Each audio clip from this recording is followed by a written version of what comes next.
So hello guys, how are you all? Hopefully you are all doing very well. Welcome back to my new video guys. So our topic today is how to transfer Google Photos to another account. Okay, so this video is going to be very helpful for you. So let's quickly start our video. First of all, you need to open your Google Photos. Alright, Adi, so I will go to one Gmail here and show you. Here, you have to select all your photos or videos, however much you want to send. So I am selecting some photos or videos. After selecting, the share option will appear. You have to click on it below. After doing that, look, you will see an option by send in photos. Next to create link, you have to click on that.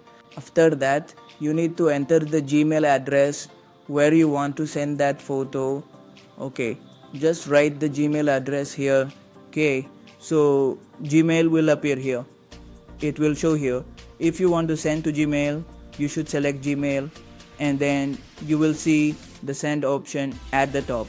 Okay, so click on the send option. After that, you will get the send option again. You need to send it again from here. Okay, as soon as you send it, look here, our photos and videos have been sent.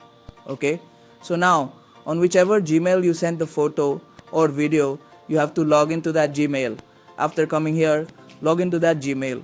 After logging in, you will see the notification option above. So look, our videos and photos have arrived here. If you liked our video, please like, subscribe and share the channel. Bye for now. See you in the next video.